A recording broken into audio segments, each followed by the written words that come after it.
Well, always fun to throw in wide open, high-scoring hockey games, though goalies might not necessarily agree. But we had a dandy here on Wednesday, and a crowd of 8,500 plus were highly entertained in a Griffins 6-5 win over the Iowa Wild, the fifth consecutive win inside Van Andel Arena, and the Griffins now with points in 15 of their last 17 games. As we get you ready now for tonight's game, our game day preview takes a look at not only Wednesday's win over Iowa, but our meeting tonight with the Charlotte Checkers. Well, the Griffins now with the third best winning percentage among 30 teams in the American Hockey League, helped in part by an amped-up offense. The Griffins 5 times in their last 11 games have scored 5 or more goals. And boy, they've been paced by Tomas Nosek, among others. Nosek and Street, in fact, led the way Wednesday, each with 2 goals and an assist. And boy, Tomas Nosek, from start to finish this season, has been as good as anybody on this Griffins team and is certainly drawing high praise from his coach, Todd Nelson.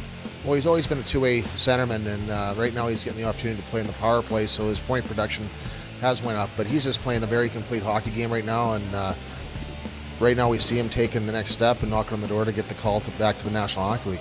Well, on the downside, Coach Nelson was not too happy about giving up 5 goals, as you might imagine, but even more concerning to him was the fact that 3 different times during the Iowa game, Grand Rapids would score a goal to build a 2-goal lead.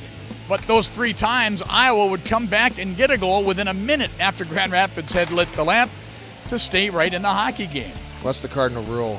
Anytime you score a goal, you want to make sure that next shift you don't give up a goal, and that happened 3 times, and that's something that's alarming. And we talked about it with the guys after the game, and again yesterday, and we have to manage the game better in those situations. We got to make sure we have a good shift. Just not we don't have to score again, but just make sure we play 5-on-5 hockey the right way and protect the lead. Well, tonight the Griffins welcome the Charlotte Checkers to town for the first time this season. The teams played 4 times down in Charlotte during the first half of the campaign. They split those 4 games, Griffins winning the last 2 there just a couple of weeks ago. They'll play 4 times during the second half of the year. Charlotte, in fact, one of the very few teams that over the years has a record above 500 here at Van Andel Arena. They're 8-6 in 14 games here lifetime. Checkers tonight playing their 22nd road game of the year already. They've been at home only 12 times. So this team, and they haven't been very successful on the road, only 4 wins out of the 21 games so far. As far as the Griffins are concerned, Cal Heater gets the start tonight. This will be his 4th appearance. He's 3-0 in a Griffins uniform.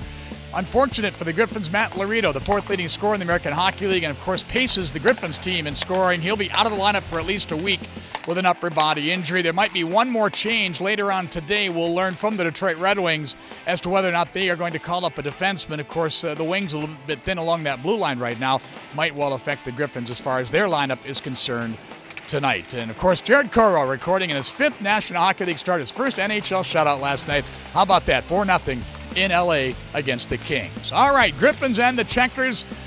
Busy week for Grand Rapids. This is the middle game of 3 home games in 4 nights. Rockford right back in town here tomorrow. Thanks for joining us. That's our game day preview. I'm Bob Kaser.